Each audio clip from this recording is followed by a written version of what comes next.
How's it going, YouTube? op.poker James here. It's session review time. This time we are going to France. We're going to PokerStars.fr. We're watching a €5 spin and go. The player we're looking at is called Kathane, and they have quite a regular player on our Discord channel, often talking about hand histories over there. So I'm looking forward to this one. I'm hoping that they do some good post-flop plays. Given how they've been talking in the Discord, I guess we'll see if they can put their money where their mouth is. All right, let's jump into the game. Okay, so we're playing $5 spin here. Kathane is on, oh no, sorry, €5 spins. So we're on the PokerStars.fr network. The games might be a little bit different. They might not. We've got one player from France, one player from Russia. Generally, I would say when I used to play on Winamax, French players were a little bit more aggressive than the standard pool on PokerStars. But other than that, I think the $5 and €5 games here are going to be fairly similar. So in this spin, it looks like we're using a different theme. I think it's called, I can't remember what the name of the theme is actually. But in it, you can't see the individual chips. You just see how many big blinds it is. So it's a fairly simple one. So the very first actionable hand, we've got ace-jack here against the min-raise. A very standard shove here with ace-jack off. You don't want to non-all-in free bet these kind of offsuit ace hands because they're quite hard to play post-flop. I guess ace-king can make an exception. But generally, I'd just say if you've got an offsuited ace, even if you're 25 big blinds, just play shove. With those nice aces. I think ace-9 plus is the standard really, unless you've got some information on your opponent as to why you might want to shove tighter or looser. If they're raising, let's say they're raising 50% of buttons or more, just shove every ace. That's if you're using stats like this HUD, if it tells you how often they're opening from the button and you get a good sample, so let's say over 100 hands they're raising more than 50% of the time, you could just shove all your aces in the small blind. But I don't know what these stats mean. I have absolutely no idea actually what these numbers mean, so I won't be making reference to them. We've got a button limper, so I'd already mark them most likely as a recreational. That's what I'll do. That's what you do. Okay, cool. I like it. Queen 4 suited. Let's see a flop. For now, I wouldn't be leading out hands like this, but if you're getting some certain reads on your opponent, let's say you think they're kind of fit or fold types of players, which you often occur, that often find yourself up against on the lower stake spins, more so like the 25 cents and the $1 or €1 stakes. You can find those kind of players where you could just bet one big blind, and because they haven't hit a pair, they'll just fold. Unlikely to be a good idea on the €5 and plus, but if you get any information on your opponents, that can change. Yeah, easy fold against the lead for an entire pot. I think I do quite like this theme actually. It's quite simple, nice. 2-5, I wouldn't be playing unless we get some more notes on them. I mean, them being already labeled as recreational can mean that you can play wider from the small blind, just straight off from that. Because if they're wanting to limp the button, they're generally trying to see flops.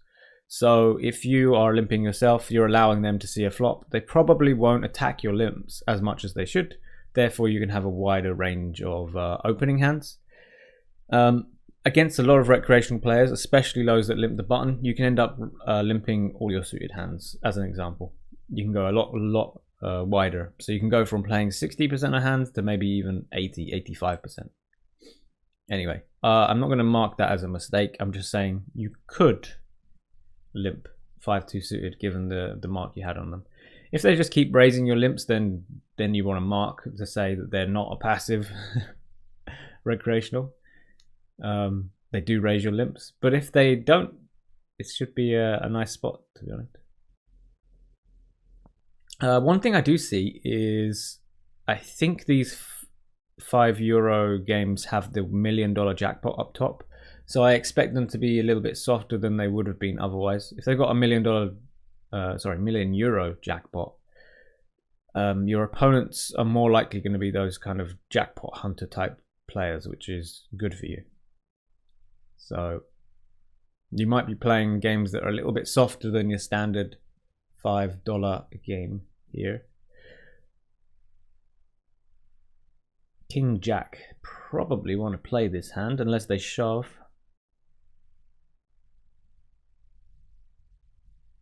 You do have a note on them. I don't know what the label means though. From Barber Todd. Does that mean that there might be a reg? Queen 10, I like the fold. You don't want to play those off-suited Broadway type hands because shoving them isn't good, calling them isn't good. You're just going to get yourself in too much trouble playing them, so just folding is good. You'll lose at a faster rate than if you just fold. So that's why we fold it.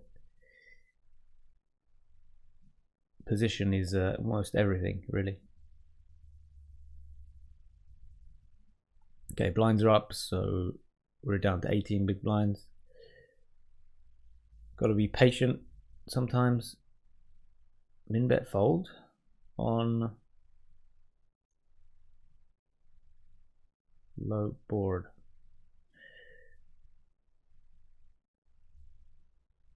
Okay, so King 6, you could make an argument to fold this hand because your opponent has already limped the button, so I'm expecting their min-raise range to be a little bit stronger. Yeah, I don't mind if you just folded this pre-flop. It's not a huge difference, to be honest, but yeah, it can make things a little bit easier for you. Ace 3, I'll just shove. Even though we're up against the recreational, I think these hands are just far too hard to play, and they realize their equity a lot better if you're just shoving. Very hard to play out of position. So even though you've got this note that you want to play against recreationals, there is no way I'm doing anything other than shoving this hand, because now you're just in a tough spot that you didn't need to create for yourself. One that you probably can't fold, to be honest. Now that you got yourself in this spot, let's have a look. So it was a, let's go back. So you limped and they checked and you bet, which I think is fine. You can bet or check, I don't mind. 10 on the turn. I don't think you can check fold this. You've still got ace high, which is showdown value. You've got a gut shot, so only 4 is a straight. And you're not facing that big a bet. I don't think you can fold. They can easily have plenty of hands that you're still beating. So yeah, I don't think that's a spot to fold. But at any rate, it's a difficult spot to be in. And if you just shoved that pre-flop, you don't have that issue. Queens, let's hope to get some chips back now from Barber Todd. Nice, easy call. Poor ace 3. Getting into queens. But yeah, I think his shove was the right thing to do. Occasionally you run into monsters, but don't worry about it. Even from a solver perspective, it's a very much just shove only spot with those off-suited aces, just because they're very hard to play. Okay, so we've now seen Cosmo do 3 different actions, well 4 different actions. I think they folded the button once. They've limped the button, they've 2x the button, and now they've 3.5x the button. So I would be very surprised if the button limp isn't very weak. So we can definitely attack that. The next thing we want to try and figure out is the min-raise range also weak? Because when they make it 3.5 big blinds, it's often a very strong range. It might not include things like aces, but it's going to be all the strong hands that want to play for stacks. And then the min-raise range could be end up being very polar, to be honest. So we'd love to find that out if we could. So we get to play them heads up. We do know they're going to use lots of different pre-flop sizes. So We just need to have a good game plan against them in general. If you see someone who is willing to limp 2x, 3.5x, do all of these different things, often they're going to be the kinds of people, if they've already got sizing cells pre-flop, they're probably going to have sizing tails post-flop. So you really want to be on the lookout and say, okay, well, they just pot here, they potted here with top pair, or they bet small here with as a bluff, you know, those kind of things. If you can get those kind of notes on these players, this is going to be really useful for you. Ace-9, you just hit so hard. I don't mind checking back. What is this turn card? It's going to be really hard to get any value at this point. I don't mind checking back again, trying to hope that they hit something. Honestly, I don't mind that. Okay, that's great. Yeah, I'll just flat call. You've got everything. You want a flush to come in. You want something to come in. I can't imagine why king high would ever want to call. So yeah, just play it like that. I like it. Hope that they've hit a flush, or hope that somehow they've got a 9. I like the idea of not going all in, to be honest. Going all in can get even a 9 to fold, and you have all of them. I would personally just make it 8 big blinds to go. I'm not worried about balance or anything. We've seen all the weird stuff they've been up to. Balance is not something we have to worry about. I would just make it 8 big blinds right now. Just double their bet size. It kind of leaves the door open, so if they don't believe you, they can shove for bluffs. If they've got a flush, they're getting really good odds. If they've got a 9, they're getting really good odds. Whereas if you shove, I think they occasionally might fold a 9, which is not what you want. They can have an ace. They're always going to call an ace or put you all in every time. Yeah, I would make it 8 big blinds. I think 11 big blinds is basically the same as what I said, so I don't mind it. I think it's good, actually, just as long as it's not all in. Queens, 12 big blinds deep. Oh, he folds. So yeah, I think you're gonna be up against an opponent that's playing a bit too tight from the small blind, but then using all these different sizes, and all these different sizes will give away the strength that they're holding, I think. That's my guesstimate on the situation. So if they limp, I wouldn't mind raising 2-5. Just go all out on them. Ace-9. Normally, I like the idea of limp trapping these kind of hands against most opponents. But so far, every time you've been passive, they've allowed you to see a flop. So I think that what you did here is, rather than limping to shove, is a good adjustment. And we're up against 7s. Can we hit? Nope. But yeah, I like the play. Obviously, never folding 7s. 4-3. Take it down. Ace-10. It's kind of the same thing as Ace-9, to be honest. Same situation here. I don't think we need to limp trap too much. I think that our opponent... Yeah, I think there's two ways you can play Ace-10. Ace-9, I always like shoving. I like that. Ace-10, if you think you really know what they're up to post-flop, you could min-raise, or you can shove.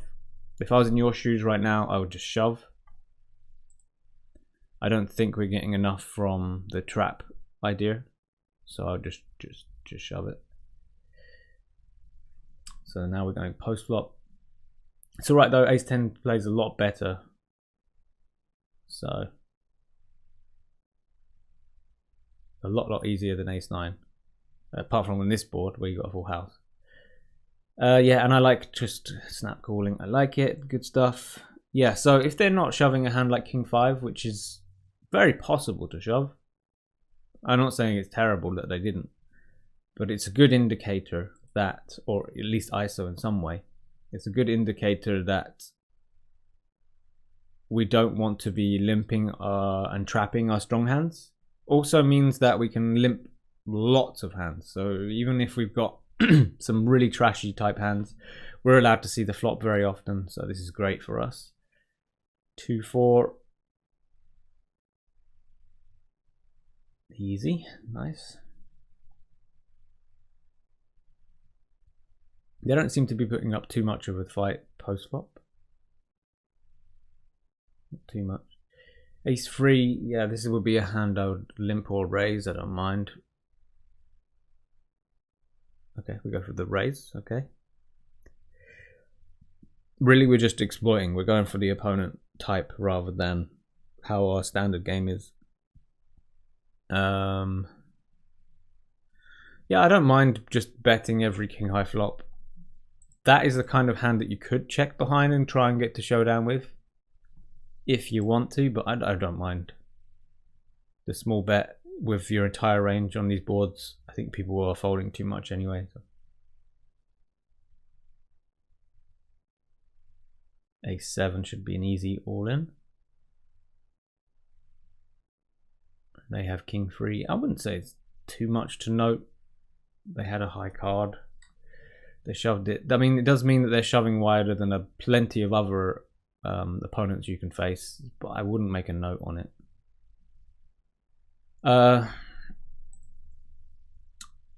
I definitely want to know why you didn't shove 4-5 suited here. Is it because they've just lost the pot, so you think they will like spike call the next hand or tilt call the next hand? I don't see really any reason why you shouldn't be shoving 4-5 suited here. You should be getting plenty of folds, and then when you are called, your 4 and your 5 are often live cards anyway. You're suited, you're connected. Yeah, I would just shove. There's a very small amount of opponents where that would be a bad shove to make. Jack-10, again, just shove. Yeah, so if they are folding, then there's absolutely no reason why you want to be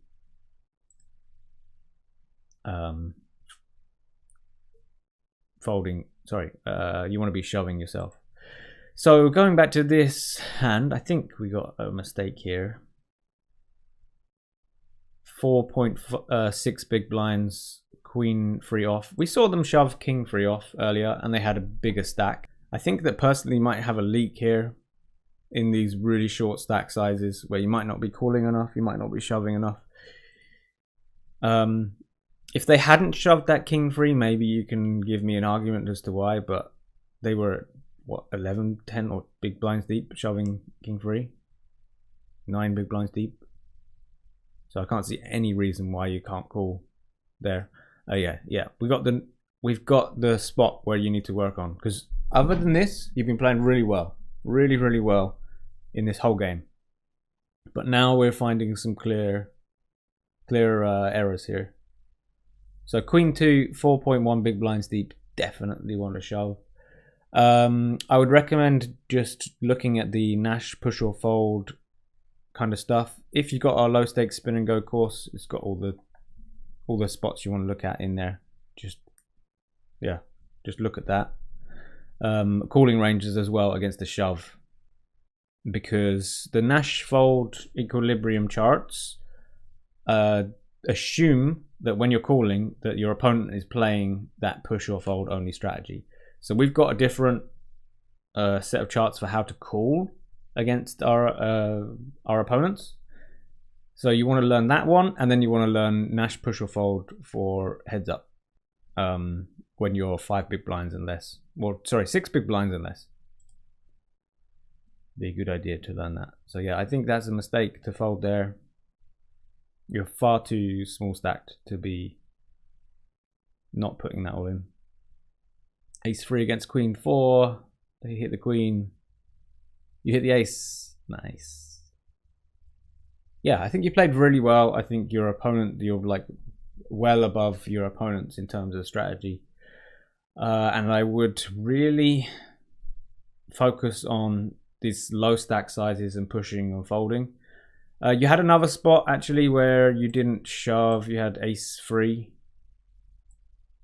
I think this is another spot where you should be looking at shoving ranges. Small blind versus big blind. You want to do a lot of shoving because being out of position just really sucks. So yeah, look up those kind of pre-flop stuff. I think your post-flop play has been very good, so I wouldn't worry about that.